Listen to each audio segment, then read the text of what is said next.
Hello students, कैसे हैं सब। आज हम हमारा चैप्टर 14 करेंगे। चैप्टर 14 है बढ़े चलो। यह एक कविता है। इसमें हमें ये बताया गया है कि हमें हमारे कार्य के लिए हमेशा चलता रहना चाहिए। हमें कोई भी मुश्किल आए पर हमें हमारे मार्ग में जो भी कठिनाइयाँ आए हमें उनका सामना कर कर आगे बढ़ते रहना चाहिए, ना कि हम निराश होकर रुक जाएं, असफल होकर बैठ जाएं कि नहीं। मैं कोई भी कार्य हो, अगर आप खेल रहे हो, अगर उसमें आप एक बार हार जाते हो तो हारने के बाद हमें ये नहीं सोचना चाहिए कि मैं तो हर बार हारता हूँ। अगर आप हमेशा कोशिश करते रहेंगे तो आप आगे बढ़ पाएंगे। इसी तरह इस कविता में बताया गया है कि हमें हमारे कार्य करते रहने चाहिए, आगे बढ़ता रहना चाहिए। चाहे हमारे मार्ग में फूल बिछे हों चाहे कांटे, हमें हमेशा आगे बढ़ते रहना चाहिए। तो चलो हम हमारी कविता शुरू करते हैं। फूल बिछे हो या हो कांटे, राह न अपनी छोड़ो तुम। टूट पड़े दुख का पहाड़ भी, फिर भी मुँह ना मोड़ो तुम।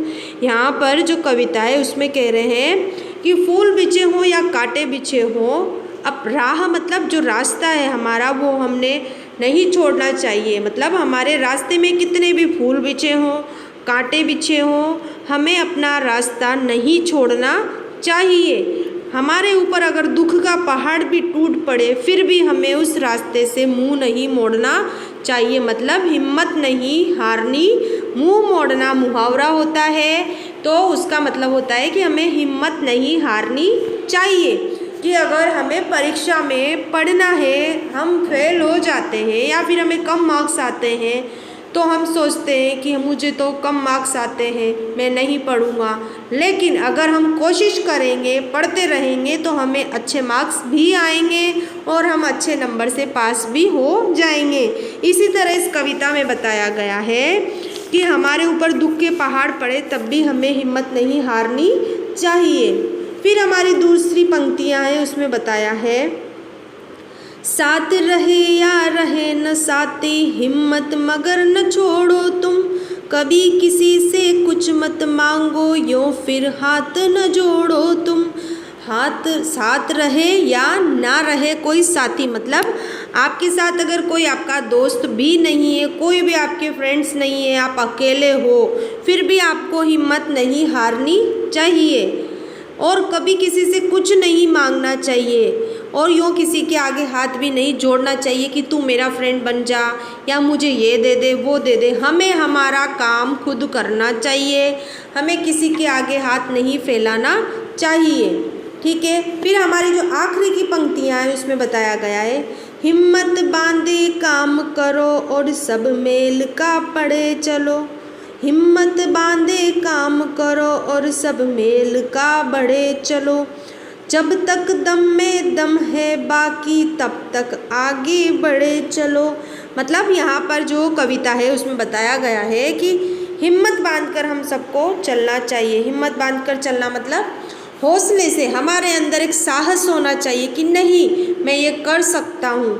ऐसा होता है ना कि नहीं मैं ये कर सकता हूँ, वो साहस हमारे अंदर होना चाहिए और सबको मिलकर आगे चलना चाहिए, बड़े चलना चाहिए, सबको मिलजुल कर रहना चाहिए और हमारे अंदर जब तक दम है तब तक हमें आगे बढ़ते रहना चाहिए। यहाँ पर जो ये कविता है बड़े चलो मतलब कि हम किसी भी क्षेत्र में, हम पढ़ाई के क्षेत्र में, सच्चाई के क्षेत्र में, कोई भी हमारा जो अच्छा कार्य करना है हमें उससे आगे बढ़ते रहना चाहिए। चाहे कोई भी मुसीबत आए, चाहे हमारे रास्ते में फूल बिछे हों, कांटे बिछे हों, तो भी हमें आगे बढ़ते रहना चाहिए।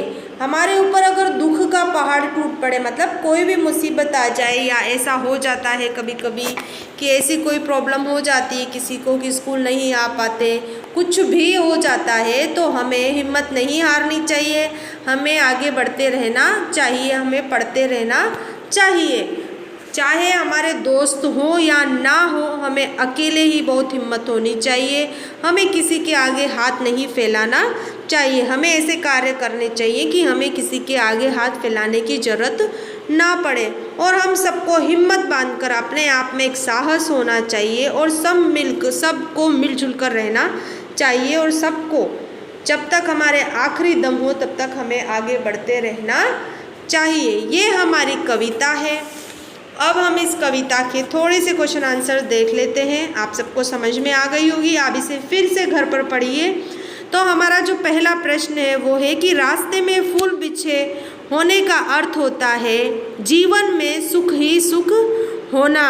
अगर रास्ते में फूल बिछे तो हमारा जीवन, जो हमारे जीवन का संघर्ष होता है वो सफल हो जाता है, मतलब अच्छा और आसान होता है।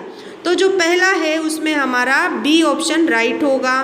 फिर हमारा सेकंड क्वेश्चन है रास्ते में कांटे बिछे होने का अर्थ होता है जीवन में कठिनाइयाँ होना।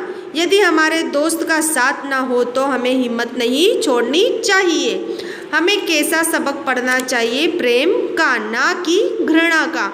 और यहाँ पर जो पंक्तियाँ दी हुई है वो आपको कविता में से ढूंढकर लिखनी है। तो ये हमारी कविता यहाँ पर कंप्लीट हो गई है। आप सबको समझ में आई होगी। आप सब घर पर इसको अच्छे से रीड कीजिए। अब नेक्स्ट लेक्चर में हम नेक्स्ट वीडियो नेक्स्ट चैप्टर के साथ मिलेंगे। Thank you so much. Have a nice day.